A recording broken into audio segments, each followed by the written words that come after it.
Good morning, good afternoon, and good evening, everyone, depending on where you are in the world. I think most of our audience are in the UK. Welcome. My name's Andy Rowe, and I lead the customer success team at CriticalArc here in the UK for the EMEA region.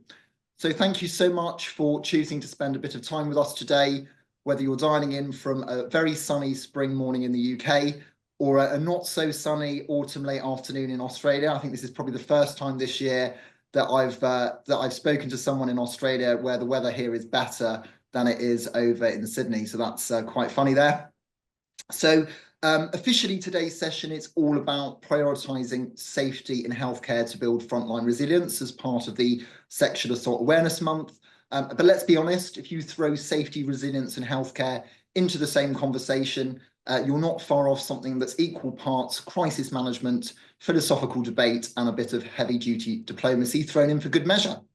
So before we get into the full swing of things, I'd like us to meet the real experts, the panel behind today's discussion. We've got Kim Hudson, who's Head of Security at University Hospitals Leicester NHS Trust. Roger Ringham, who's the Chair and Executive Board Director for NARS, which is the National Association for Healthcare Security, and working at Dorset Healthcare University NHS Foundation Trust. Bit of a mouthful, that one. And finally, Danielle Austin, Chair of the Australia-New Zealand chapter of the International Association for Healthcare Safety and Security, and working at St Vincent's Hospital in Sydney. So thanks very much all for joining us. So Kim, Danielle, Roger, could I please ask you just to kick things off with a bit of an intro?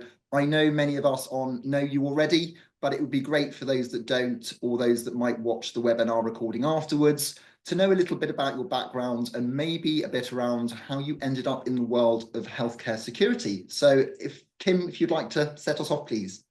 Yeah, no problem.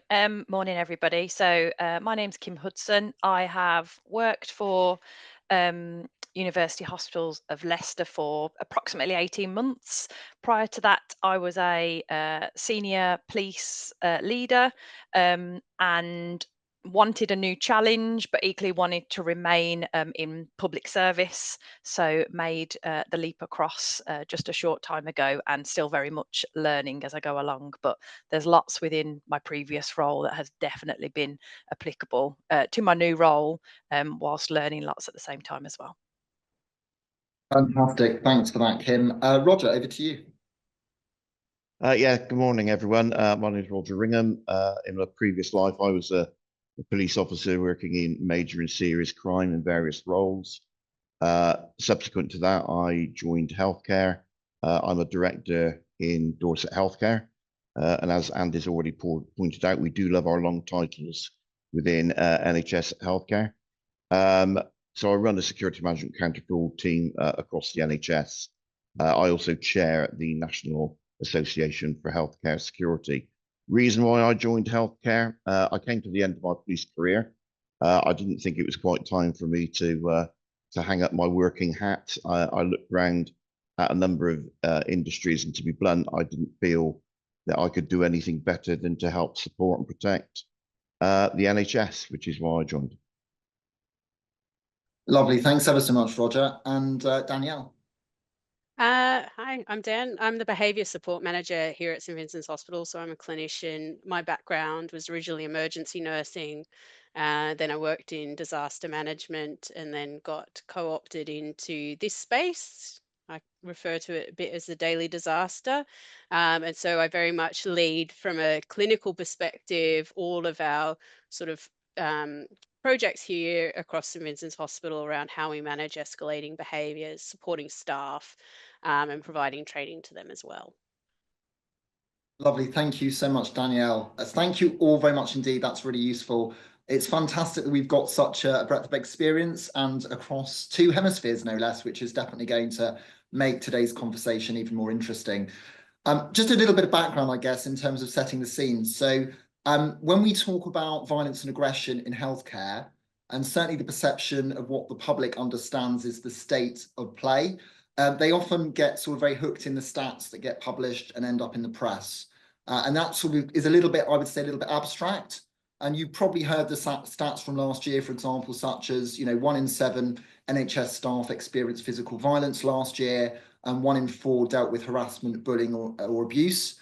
And of course, looking at those numbers is really important. There's no question about it. You know, they're not only illustrating the scale of the problem, but they're also highlighting some improvements in reporting.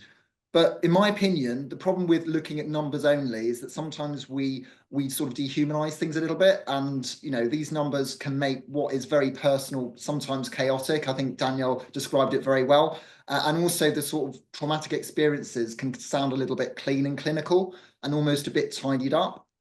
And I think, again, just my opinion here, but I think that tidiness can be a little bit dangerous sometimes because it can hide, you know, the real human effect of violence and aggression in the workplace for NHS and other healthcare staff. You know, that staff member quietly dreading their next shift, or that brilliant young medic who spent years training to be a nurse or a doctor deciding, do you know what, I'm out, I can't do it any longer.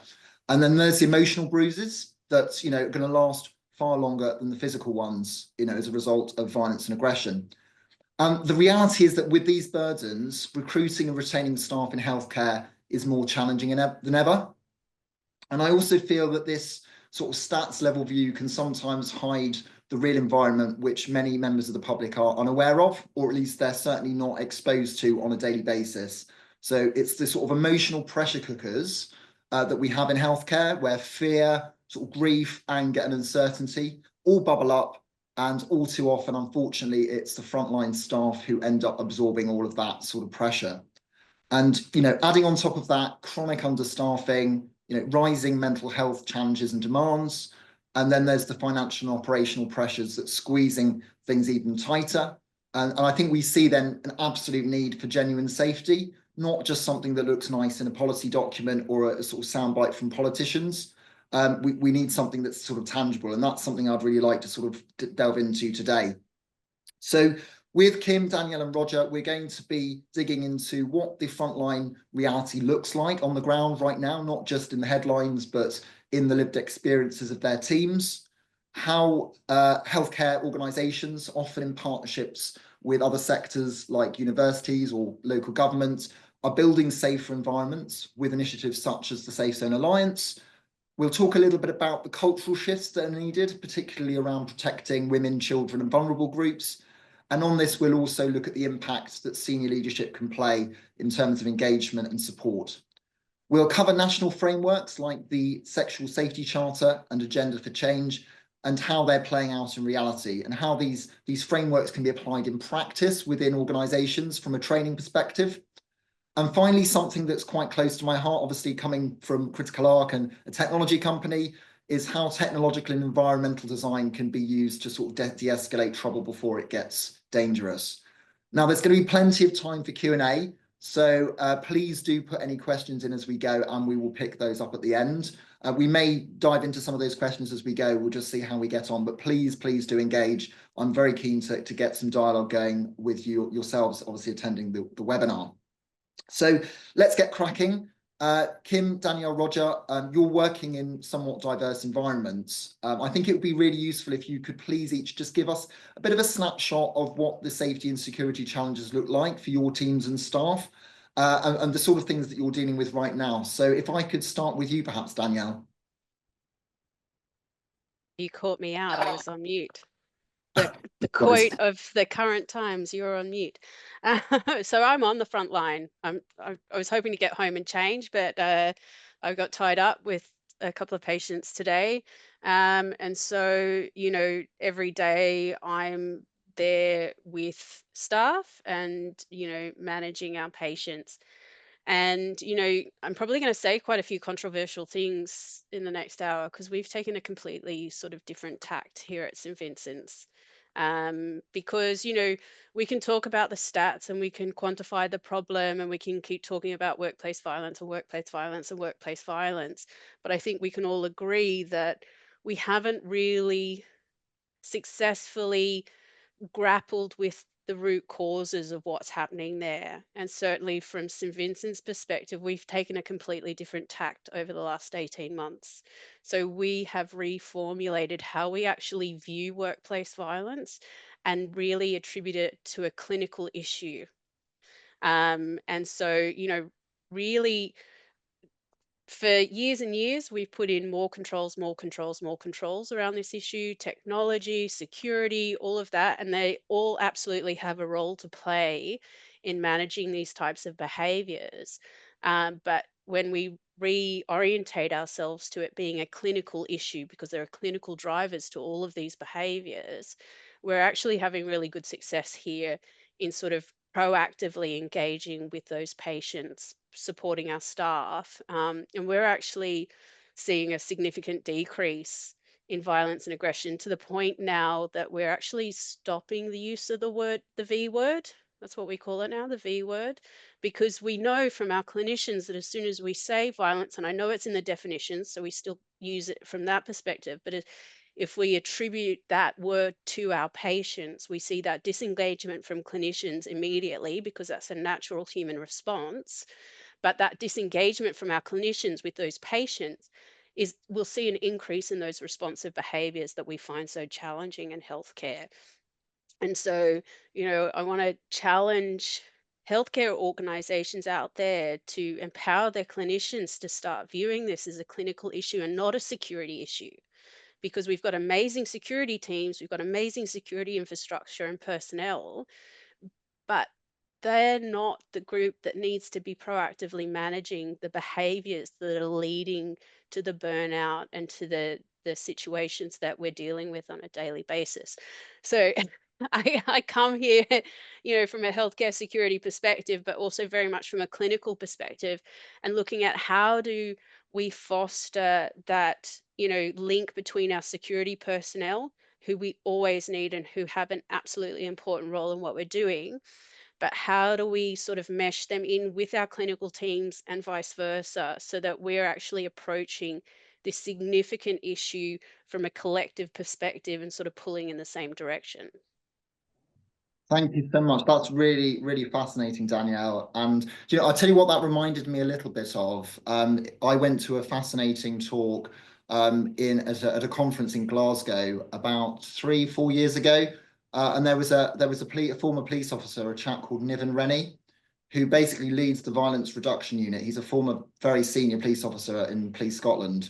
And he was talking a lot about prevention and actually looking at the root causes of violence and aggression, rather than just saying, let's just patch it up with more security and more, imprisonment. Because I think his argument is that if incarceration was the best deterrent and it was the best way of keeping people safe, i.e. those sort of security measures, then there are certain countries in South America that would be the safest in the world, and they're certainly not, even though they've got the highest levels of incarceration.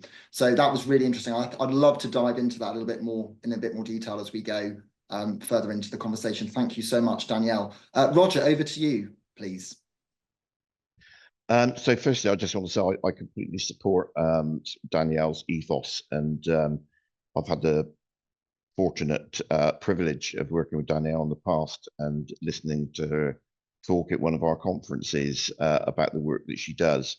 There are many, call it what you like, impact factors, trigger points about why incidents of violence occur, and it is really important to get to the bottom of those to understand, to reduce the level of violence. My background, obviously, Danielle's background is clinical. Mine is more from a police perspective and a security perspective, but I fully agree that a clinical input is what's required to this, with support from security. It should always be, the patient, to be blunt, however violent they get, they're always in charge, or the clinicians are always in charge. Security are there to support, not to take over, not to make the decisions as to what's going to happen.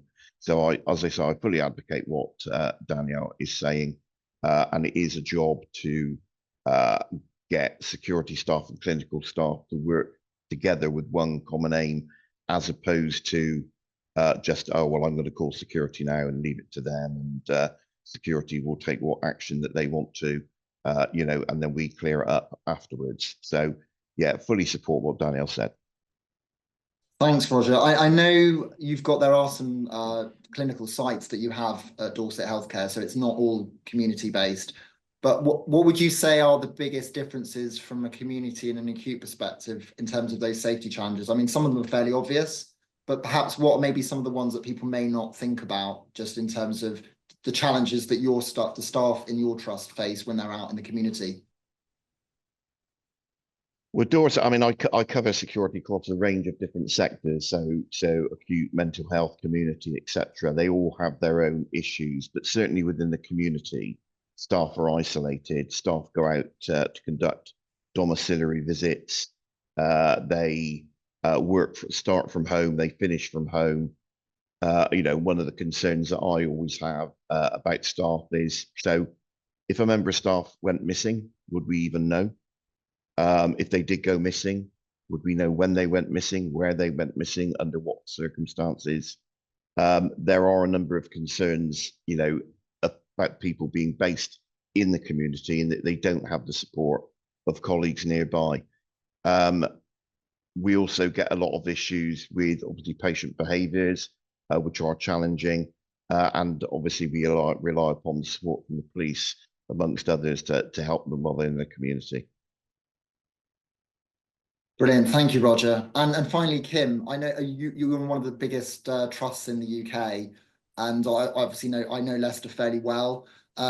How would you say that the challenges at Leicester maybe differ from maybe some of the challenges that Roger has in the trust that he works with, and Danielle over in Sydney? So I'm not quite sure how big Danielle's hospital or trust is, but I know it's an acute setting. Is it tiny, Danielle? It's an acute setting as well, though. So probably in terms of profiles of patients in our emergency departments, there's probably some similarities there. And I would say that alongside, I think it's the biggest emergency department in the country that we have, across 3 sites, nearly 20,000 members of staff. I'm not sure what our emergency department attendance is, but then in addition to that, we have some of the same challenges that Roger has. So we have large teams of people that work within the community, whether that's our midwifery team that go out into the community. We also have community hospitals or renal departments, lots of different separate locations as well that aren't so well supported purely from a security perspective. So I think we have both of their challenges mixed together. Brilliant, thank you so much, Kim. So the first thing I'd like to look at is, obviously in healthcare, it's a constant juggling act. There are so many things to think about when it comes to running a hospital or running a trust. And obviously the execs within your organizations have got so many competing priorities. They're always have people asking for them for things, and whether it's budget or this sort of thing. So with all those different things, budgets, patient outcomes, tech upgrades, IT, all those sorts of things, how do you work to sort of stop safety sort of slipping down that list in terms of priorities? How do you raise the profile of safety and security within your organizations? And what does that relationship look like? Roger, if I could start with you, because I know that you've got really good relationships with your exec at certainly Dorset Healthcare.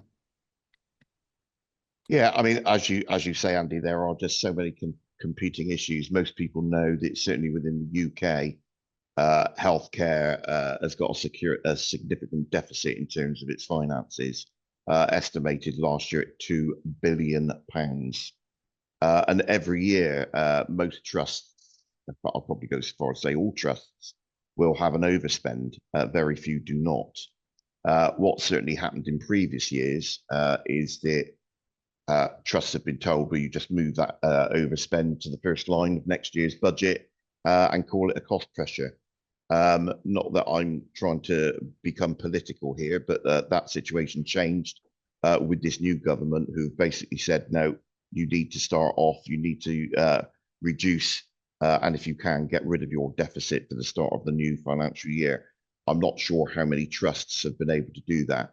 So certainly finance is one issue. An escalating issue with violence and aggression is another. We talk about technology. Certainly my experience of technology throughout healthcare in terms of physical security measures is it is very old, antiquated, and in need of upgrade. Training is another issue. Staff time, when you want people to take part in various training, that could be lone working and personal safety, it could be conflict resolution training, it could be prevention and management of violence, aggression, and that's umpteen training now. there is also a national review going on at the moment where they've said that 1.5 million days are used per year to train staff. And that needs to be reduced. So they're looking at the frequency of training, the length of training, the delivery of training to see what could be sped up. Do we actually need every single member of the trust to do a particular type of training, for example? So all that is currently being reviewed with the view of freeing up resources. I think you've already touched on some of it. When I look at violence and aggression, and I do very detailed charts in relation to where violence and aggression occurs, the severity, where it happens, why it happens, etc. But you've also got to look at the cost of that. You've got to look at the impact of that. So you've already mentioned things like sickness absence, recruitment, retention, and litigation. Those are areas where if you look and you find that within departments where you've got higher levels of violence and aggression, all those other multipliers will increase.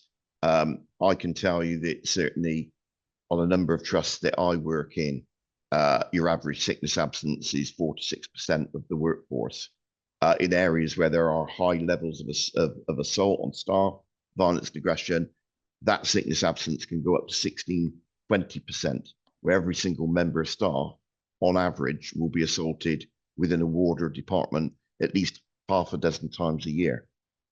So that has a significant impact on staff. And just to give some figures that came out recently, so NHS Resolution, as some of you may know, are in effect of the NHS insurers. Now they produced a document in October of last year that was entitled "Learning from Workplace Violence Claims Within the NHS." They reviewed 4,674 violence-related claims from staff. That cost the NHS £64.1 million. And if you think that figure is eye-watering, NHS England in March of this year held a violence prevention and reduction webinar, and they stated that the annual cost of violence to the NHS was £1.37 billion a year. Now, those are very serious numbers, and if you equate those down to the trusts, you should be able to make a very good business case as to why improving security, improving training and education for staff, is a key issue, and one which will help you retain your staff and retain the level of care that you give. That's great. Thank you so much for that. That's really interesting, because one of the things I wanted to touch on a little bit is I'm really fascinated by behavioural psychology and behavioural economics, and how the human elements that I know we've already spoken about today can play into reducing violence and aggression. But sometimes, obviously execs, some of them will have had some clinical experience, so chief nurses will understand what that looks like. But when you're talking to CFOs and people that are counting pennies, basically, that live in a spreadsheet most of the time, you've got to have ways of quantifying the benefits of reducing violence and aggression and showing the real financial impact, particularly with the financial pressures that you've described, Roger. So that's really interesting, because obviously, you can go to an executive, the moment you start talking about behavioral psychology with money people, they think that you're a bit wacko, that they think, oh, here we go, this is the sort of very fluffy nonsense. But actually, what we're talking about here isn't fluff. It's actually, it is actually impacting not only, mental health, physical health, all that side of things, is actually impacting bottom line in terms of costs to the NHS. So thank you for that. Thank you for that, Roger. Danielle, over to you. What does the landscape look like in Australia? Because obviously, your finances in Australia are slightly different to the UK, I know, but you've also got tricky economic situations as well in Australia. So I don't know as much about the environment there, so I'd be really keen to learn a little bit about what that looks like for you. So here in New South Wales, well, our acute healthcare system is state funded here in Australia. Primary healthcare and aged care are federally funded, so separate systems. So in acute care, we have, our yearly budgets. And St Vincent's, we're actually an affiliated health organisation, so we're publicly funded, but we're owned by St Vincent's Health Australia. So we don't get forgiven our deficits at the end of the financial year, where some of the local health districts run by New South Wales Health, there's a bit of wiggle room in that bottom line come June 30th. So, we've certainly had significant financial pressures across the organisation, and because we will be allocated a parcel of funding per financial year to provide a certain level of services. And if we go over and above that, like with our heart lung transplant program, which we're the only centre for, then we have to find those dollars for the additional sort of surgeries that we're doing elsewhere. So it can get quite challenging, and that's why I'll never be a CFO. But one of the things that we did 18 months ago, and this is like pretty watershed for us, is that our executives actually set up a safety task force. And it was just looking at how do we keep our staff safe? How do we manage these situations from an organizational perspective? And so that was executive led by the chief operating officer and then the director of nursing as well. And that started off as weekly meetings with some really strict KPIs, which got a bit hectic, but we made it through. And so that real focus from the top down allowed us to make some pretty significant changes. And one of the reasons why we were able to get that buy-in was because of the financials in part, and similar to what Roger was talking about, the cost of lifetime injuries on our staff and the increase in our insurance premiums year on year. So we looked at what that was actually costing us from a violence, aggression, and behaviour perspective from our LTIs and our insurance increases, and using those dollars to sort of drive some change there. But also looking at the fact that a couple of years ago, we had really poor retention rates in staffing. And that costs every organisation a lot, particularly a turnover. And as a acute hospital in the middle of the city, it's very expensive to live around here. And so if you're working on an award rate, why would you work here if you could work at one of the big hospitals further out where it's actually more affordable to live? So looking at how do we attract staff in, but then how do we retain staff? And we knew that having staff feel safe and feel supported was a really big driver of that. And most of our wards now have 100% retention rate. So we're fully staffed. We've actually eliminated the use of agency nursing staff since last year because we're able to have a full staffing complement across all of our inpatient areas. And that's in part due to the fact that we've focused so heavily on supporting staff and training staff. Now, as part of nursing orientation, we do our personal safety training. So before you hit the floor, you have to have that training so that you actually have the skills in order to do your job. And it's now gotten to the point where our new graduate nurses, before they ever do their first shift as a registered nurse, they have that training as well. So they have some skills and, some tools in their toolbox to manage these situations. Brilliant. Thank you so much, Anna. That's really, really fascinating. Just another quick follow-up question. How have you noticed, you've mentioned, some of those measures that were undertaken in terms of, for example, not using the word violence because of the impact that can have in terms of the way that clinicians interact with patients potentially. How have you noticed that's been reflected in since that task force was set up? What have you been noticing in terms of changes, maybe culturally, but also in terms of the numbers, essentially? Oh, look, I've had a lot of pushback from my colleagues, and that's fine because a lot of clinicians are like, but it is violence and aggression. And I was like, I know, I get it. But if you just take that perspective, you're lacking the engagement. So it has required hand holding, all of those sorts of things, and that's absolutely fine. And really taking people on a journey. So, one of the projects that came out of the safety task force was looking at language and also how do we get clinical staff to hand over around behaviors of concern. So, really reframing it from, this is a clinical behavioral concern. And so, how do we talk about those in a way that's objective and not stigmatizing for our patients, but is also meaningful to the clinicians?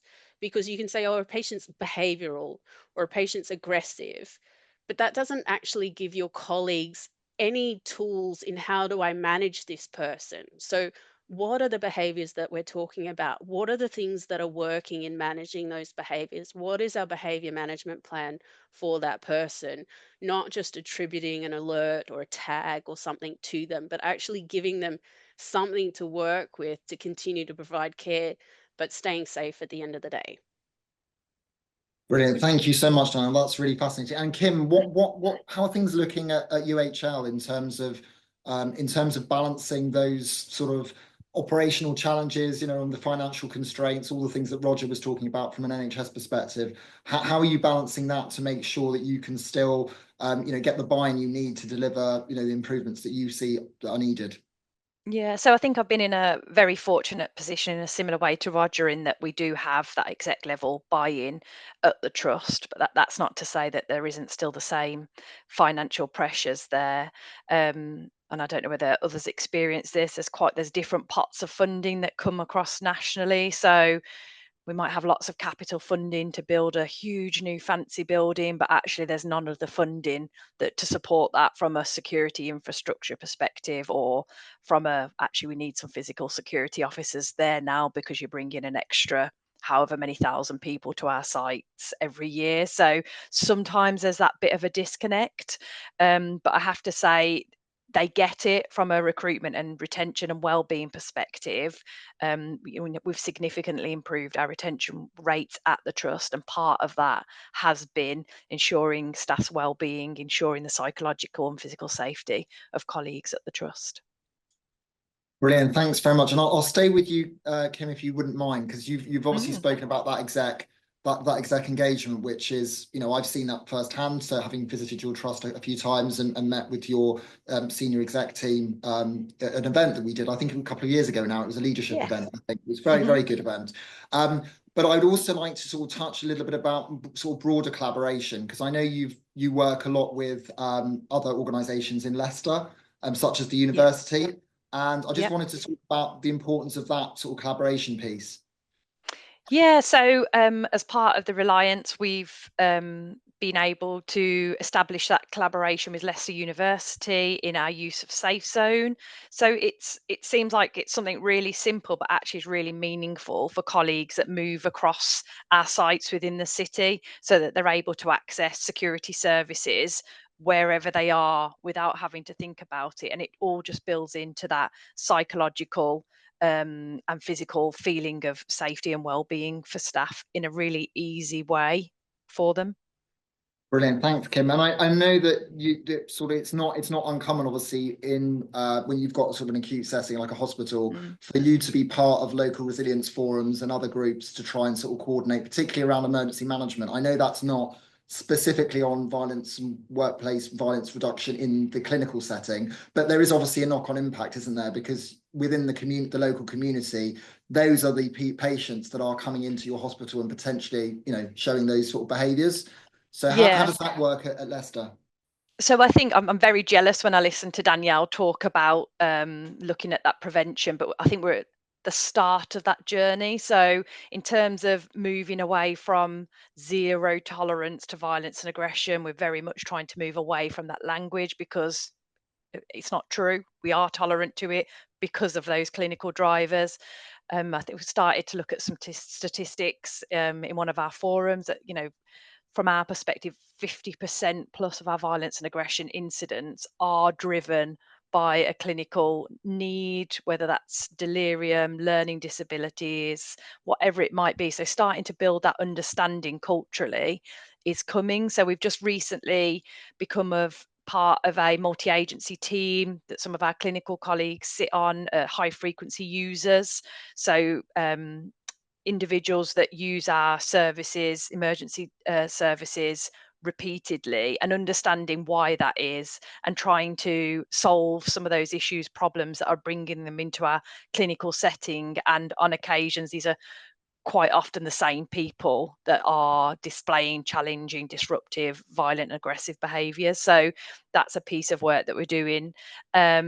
We also work with some of the charities or organisations that work, come out and outreach for homeless people, or people with street lifestyles that frequent our hospitals. So we have those working relationships with them, coming onto our sites, reaching out to people, trying to, solve some of the issues that those individuals are facing as well. So I don't think we're as far along in terms of that journey, but we're certainly, everything I hear Danielle say, absolutely, I recognise, and it is something that we are now building on within the trust.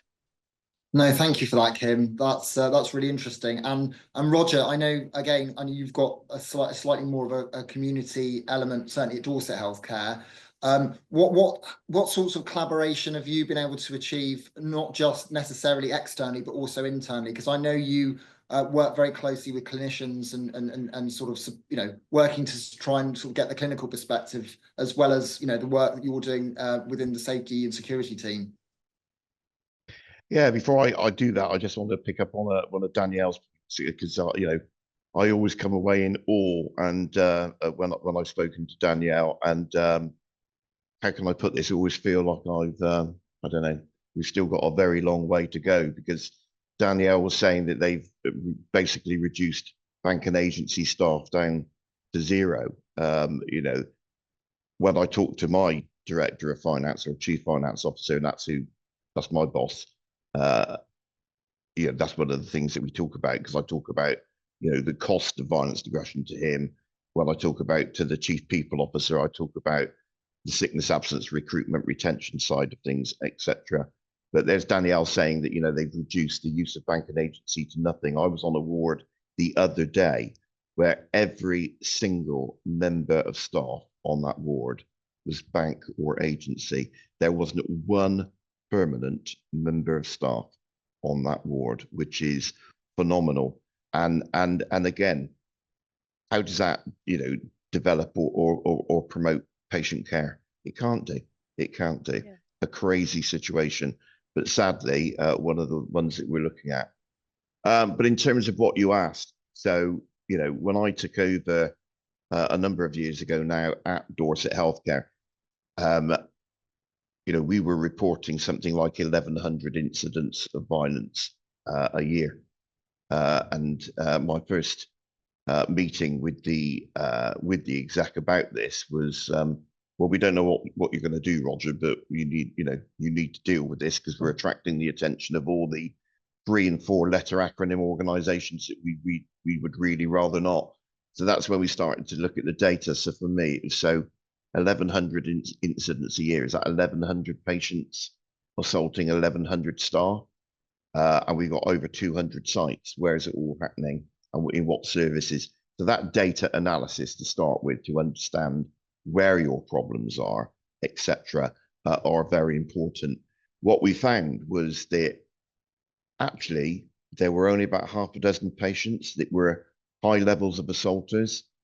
It wasn't 1,100 patients assaulting 1,100 staff. And also it was only occurring within 5 inpatient units, not all over the trust.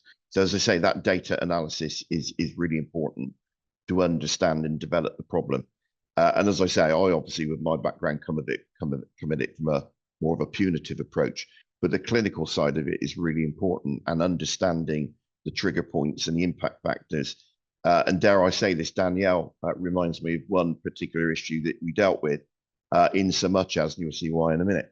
But so we had this one guy who was responsible for 100 assaults on staff. And so we meet with the local teams to discuss the staff that are most affected by incidents, and also the patients who are involved in incidents. And we always start off with, so what are the trigger points? What are the impact factors? And, they know which direction I'm going to come from. So they said, before you start, Roger, there is no pattern of behavior here. It's different days of the week, different times, different situations with different staff. There is no obvious set parameter. I said, okay. So I printed off these 100 assaults. And the first thing I noticed was every assault was a head wound. No, not any other part of the body. Second thing I noticed, every wound was a facial wound, not any other part of the body.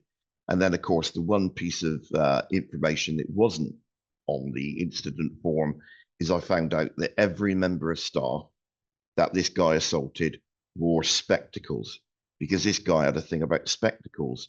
And whenever a member of staff came towards him wearing spectacles, he tried to grab those off their face. Trouble is, he took out their face with it. Now, I know this sounds ridiculous, but we stopped staff wearing spectacles dealing with that patient, and assaults went down to 0.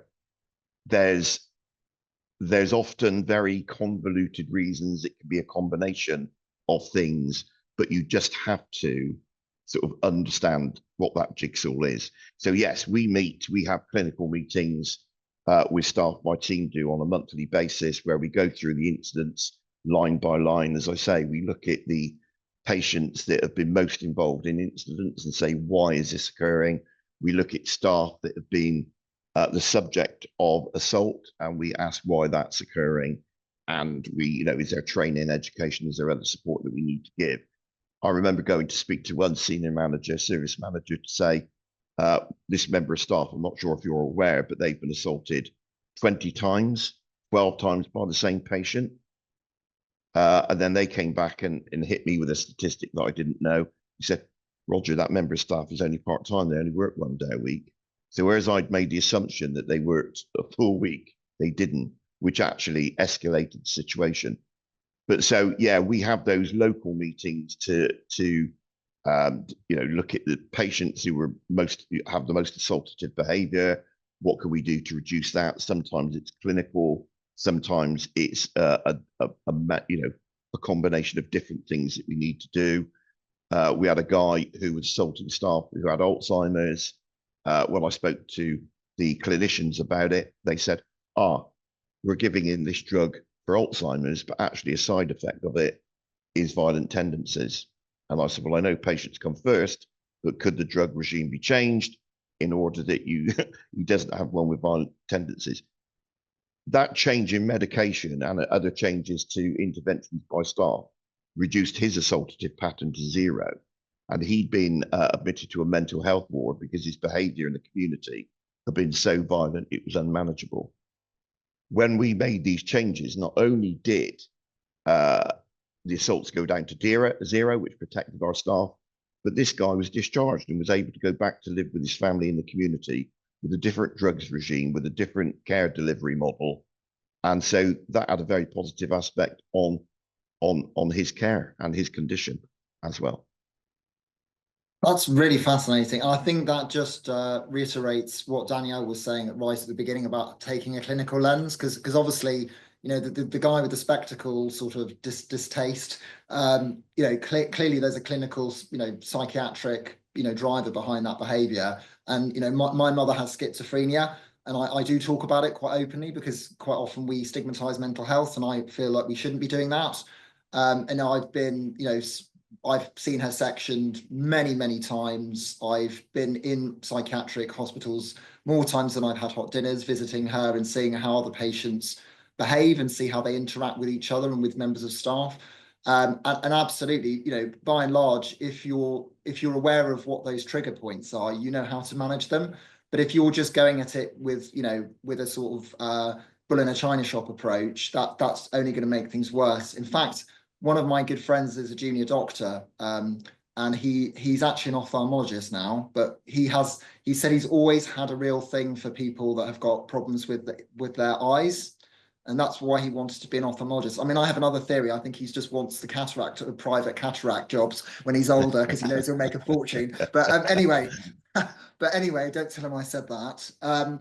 But he said that there was an incident in the ward once where basically there was a blind boy who was also autistic, and he just got very agitated and quite, not necessarily violent, but he got very agitated. And unfortunately, the nurse, who wasn't really used to dealing with that sort of behaviour, called security. And basically, security were pretty much manhandling this boy. And my friend actually stepped in and said, no, this is not how you deal with this. And was sort of explaining to me how the approach was just completely wrong. And it wasn't because people were, it's basically lack of training. People didn't understand how to behave in that sort of environment because they weren't looking at it from a clinical perspective. They were just seeing a boy who was basically getting quite agitated and physically, quite aggressive. So I think that's really interesting to hear that point. So the next thing I'd like to sort of go through a little bit is just talking about frameworks, because it's not something I'm overly familiar with, and I know it's going to look slightly different in the UK to how it looks in Australia. But I know that, for example, on the 9th of April, Wes Streeting, who's our Health and Social Care Secretary, announced a comprehensive support package to tackle violence and improve the working lives of NHS staff as part of measures the government agreed to accept under the Agenda for Change contract. So I just want to hear maybe just a little bit from you, each of you, around how frameworks such as the Sexual Safety Charter and the Agenda for Change are actually playing out. Because I think it's one of those things that, you know, again, members of the public like myself, we hear about these things in the press, we read about them, but I'm just wondering a little bit about how they're implemented and how you go about sort of driving the changes that those programs seek to sort of to push forward. I know this is something, Kim, you've had a lot of engagement with, certainly on the violence and aggression against women and girls side of things. I wondered if you wouldn't mind kicking us off on that one. Yeah, so I've not the agenda for change element of it hasn't really touched us yet. It's not something that has started to play out in the trust, but certainly the Sexual Safety Charter, as a trust, we signed up to that in September 2023, and led by one of my colleagues, but supported by myself and others. We've been put in place some really clear strategies to support the trust in making improvements in this area. And, you know, our staff survey results have started to show that actually we're seeing significant improvement in reporting. So we've got the Just Say No campaign, just launching other comms campaigns to really sort of set the standard and culture within the trust. And I think this, I suppose, perhaps more so, sexual harassment, sexual violence can be a more of a colleague on colleague issue. I know a lot of what we've touched on today has been more patient on colleague. So yeah, we've seen some really significant improvements in this area around reporting. And yeah, so for those people that don't know, the Sexual Safety Charter is a set of principles or commitments that NHSE set out, and that not just NHS Trust, other organisations have signed up to make it a commitment, a pledge to eradicate, is the hope, within our organisations, sexual violence, sexual harassment towards colleagues, whether that's from patients or colleague on colleague. I think it's something like, I was looking at some statistics today, like 1 or 50% of colleagues describe being the subject of some sort of sexual harassment or inappropriate sexual behaviour, which is a really big number. No, thank you. That's really interesting, Kim. And I'm not sure what the environment looks like in Australia, Danielle, but what sort of frameworks do you have over there, and how are they rolled out? Are they state specific, or do they roll out nationally? How does that work? Oh, it's a bit of both. I think from a sexual safety perspective, one statistic that I really like to highlight for people, doesn't matter whether you're clinical or security, and there's only been a few studies done in the US and in Australia, but looking at the impact of domestic and family violence on female healthcare workers. Now, in Australia, the community experience of domestic and family violence amongst women is around 22%. But in the few studies that have been done looking at female healthcare workers, that increases to 45 to 50%. So I challenge all healthcare organizations not just to look at the safety of your patients from a domestic and family violence perspective, but this really needs to be a focus for organizations on how do you maintain the safety and well-being of your own staff, recognizing that female healthcare workers are overrepresented in these statistics. And it's not just from a safety and well-being perspective of your staff, because when they're experiencing this, it's going to very much impact their ability to come to work, but it's also bringing risk into your organizations, because the majority of intimate partner homicides actually occur in the workplace because it's the one known location. And so as healthcare organizations, this really needs to be a focus, because it's not just about your staff, and it should always be about your staff, but it's also about your organizational risk in this perspective. And so, I think what sometimes happens in healthcare, we look at statistics around things like this and we other ourselves from those statistics. And what I really like to, reorientate staff to is, we are human beings included in those statistics as healthcare workers. It doesn't matter where you work in healthcare. And so, you know, trauma, all of those sorts of things affect us at the same rate, if not higher in this instance, than the general community experience. Thank you so much, Danielle. That's really interesting. And Roger, I know you and I have spoken about domestic violence quite a lot in terms of the experiences of staff, you know, NHS staff. And what are your thoughts on this in terms of you know, applying some of those national frameworks to real life situations? And maybe as well, if you wouldn't mind just touching upon technology, because I know we've spoken about Safe Zone, for example, and the role that can play in giving staff peace of mind where they may be domestic violence or aggression challenges in domestic environment.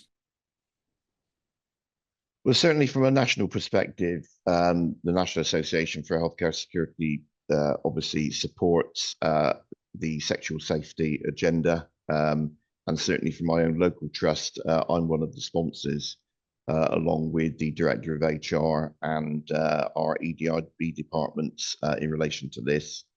And generally, obviously, it's to create a safe and supportive environment for staff, to promote a culture of openness and transparency so people can report these things and not feel that they're going to be ridiculed for them, and to ensure that appropriate action is taken where there are cases of misconduct.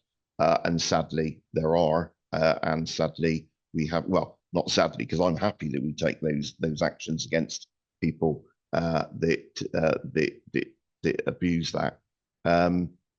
So yeah, it's a very worthwhile work stream. Obviously, there have been a number of national cases in terms of sexual safety that come to the fore. There are changes in legislation, such as the new stalking legislation that we didn't have before.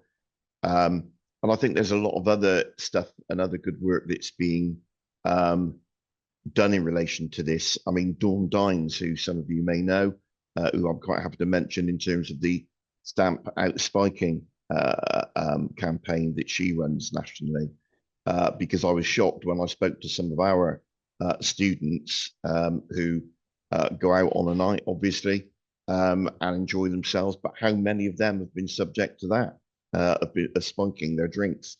You know, some groups who say, yes, it's happened several times on several occasions. And the frightening thing for me was people sort of took it like it was normal behavior nowadays. So there's a lot of work to be done in this area in a number of different ways, but certainly very supportive of it. You mentioned obviously the links to that with Safe Zone. And I've already said with our staff, it's a case of, you know, if one of them had an issue or a problem when they were out in the community, would we know? How quick would we know? How would they report it?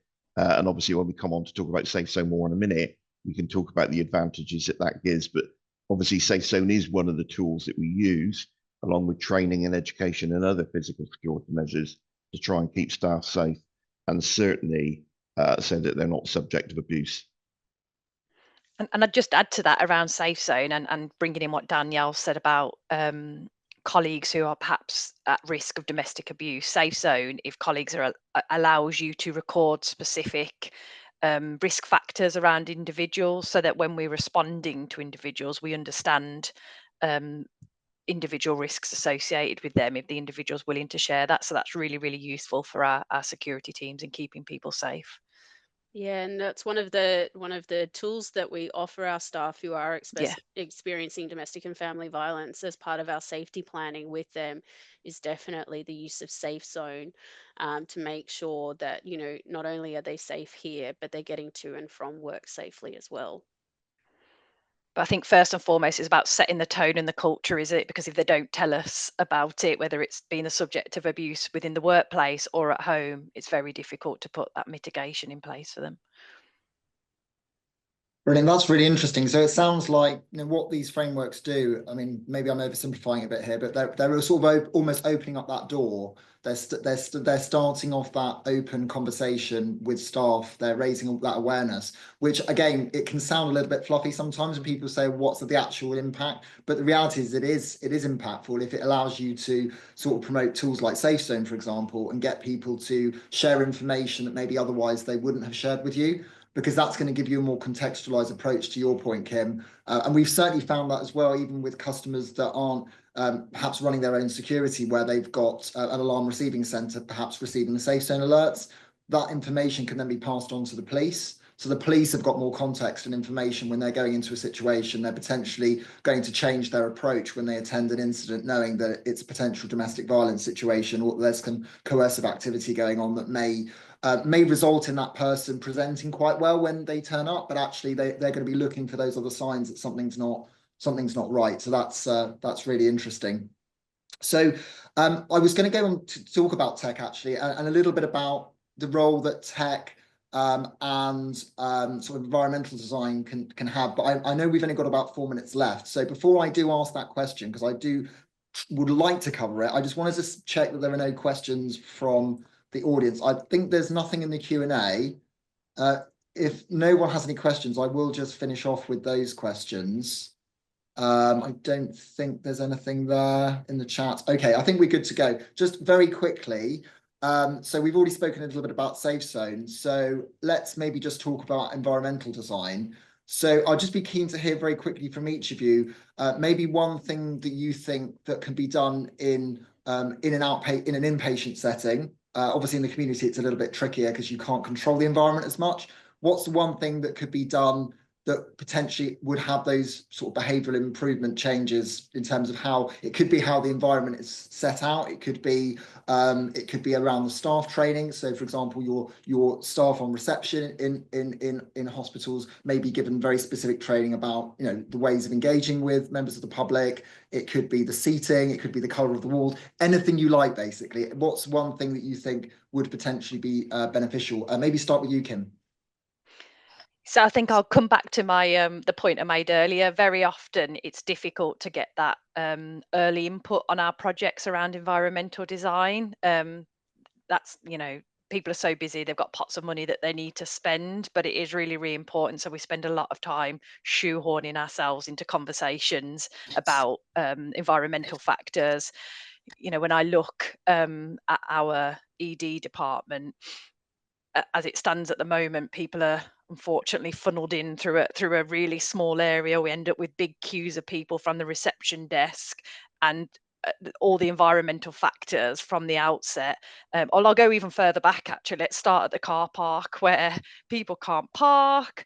They're frustrated before they even walk into the door to join the queue, to then have a conversation with a receptionist who's sat up high from them. So yeah, for me, it's really difficult. It's not always perfect because of all the budgetary constraints that we've already spoken about, but it is really, really important to have some thought around those environmental factors. And I think there's a long list of them. I don't think I've got a specific colour to paint on a wall. I think it's, if we'd got to that would be the ideal, but we don't even get as far as that. But absolutely, we have those conversations all the time, as early as we can, with colleagues that are putting together designs. And I think sometimes it's an educational piece. There are concerns about what a glass screen looks like to the outside world. So it's always balancing keeping colleagues safe without perhaps spoiling the aesthetics of a particular building, etc. So yeah, we have those chats frequently. Amazing. No, that's really interesting, Kim. I'll have to pick your brains on that sometime, because all that sounds very interesting. I definitely want to talk to you about the car park thing, actually. Danielle, over to you. Oh, look, if I could have one thing for the environment, it would be more space. There's not enough space. And our waiting room is sometimes standing room only. And as soon as you compress a large number of people who are already under immense pressure and stress, that is only going to exacerbate things. But, with the restrictions of budgets and footprints and all of those sorts of things, what we've done is include the understanding of the environmental impact on human behavior, so that our staff recognize what environment does to behavior. So we can't change the environment as much as we would love to, but getting staff to understand that overstimulating, constant noise, constant light, the non-soundproof curtains that we all behave as if are soundproof, and those sorts of things, the impact that it actually has and what that contributes to behavior.